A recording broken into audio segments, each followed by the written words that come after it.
എന്ന് പറഞ്ഞത് മനസ്സിലായില്ലേ? അതെ, ഞാൻ ഇനി ശരിയായി മനസ്സിലാക്കി. നിങ്ങൾ പറഞ്ഞത് ഉപയോഗിച്ചു തന്നെ എന്നത് ഒരേ ഒരു വാക്ക് ആയി ഉപയോഗിച്ചിരുന്നു. അതായത് വേറെ ഇത് തെറ്റാണ്. ഉപയോഗിച്ച തന്നെ എന്നല്ല, ഉപയോഗിച്ചു തന്നെ. ആണ് ഉപയോഗിച്ചു. അതവിടെ സമൃദ്ധോകാരമല്ല, വിവൃതോകാരമാണ് പ്രയോഗിക്കേണ്ടത്.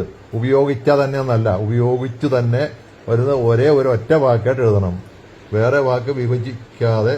ഇപ്പോൾ ഞാനത് മനസ്സിലാക്കി. ഓക്കെ. ശരി, ഇനി ഞാൻ ശരിയായി മനസ്സിലാക്കി. ഉപയോഗിച്ചു എന്നത് ഒരു വാക്ക് മാത്രം. അതിനെ വേറെ വിഭജിക്കാതെ തന്നെ ഉപയോഗിക്കണം. ഇനി ഞാൻ അത് ശരിയായി ഉപയോഗിക്കും. ഈ തന്നെ എന്ന് പറഞ്ഞാൽ ഗതിയാണ്. അത് എപ്പോഴും ചേർത്ത് വേണം. തന്നെ എന്ന് പറഞ്ഞാൽ ഒറ്റയ്ക്ക് തനിയെ എഴുതി കഴിഞ്ഞാൽ അത് ഞാൻ ഒറ്റയ്ക്കെന്ന അർത്ഥം. അങ്ങനെയല്ല പ്രയോഗിക്കേണ്ടത്. ഇതാരാ ഇത് പഠിപ്പിച്ചത് നിങ്ങളെ? ശരി, ഇനി ഞാൻ മനസ്സിലാക്കി. തന്നെ എന്നത് എന്നും ഉപയോഗിച്ചത് ഗതി സൂചിപ്പിക്കുന്ന ഒരു ഭാഗമാകണം. അതെ, എന്നെ പോലെ തന്നെ ഇത് എനിക്ക് അർത്ഥവത്കരിക്കാൻ ഒരു പഠനത്തിലൂടെയാണ്. നന്ദി.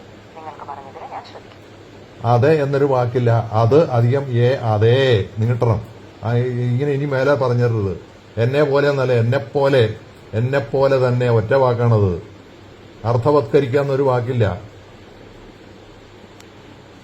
ശരി, ഇനി ഞാൻ അത് കൂടി ശരിയായി ശ്രദ്ധിക്കും. അതെ എന്നത് കൂടുതൽ നീണ്ടു നിൽക്കും. അതുപോലെ എൻപോലെ എന്നത് ഒറ്റ വാക്കായി ഉപയോഗിച്ച് ശരിയായി എഴുതും.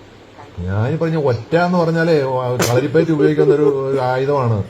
ഒറ്റ എന്നൊരു സാധനം പ്രത്യേകിച്ച് എഴുതാൻ പാടില്ല. അങ്ങനെ എഴുതി കഴിഞ്ഞാൽ അത് തെറ്റാണ്.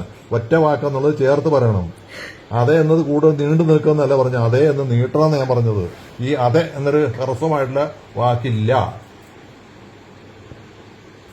ശരി, ഇനി ഞാൻ പൂർണ്ണമായും മനസ്സിലാക്കി. ഒട്ട എന്നത് വേറിട്ട് എഴുതേണ്ടത് ഒട്ടാ നോക്കി ഞാൻ വരഞ്ഞല്ലോ നിന്നെ കൊണ്ട്. മതി, എനിക്ക് മതിയായി.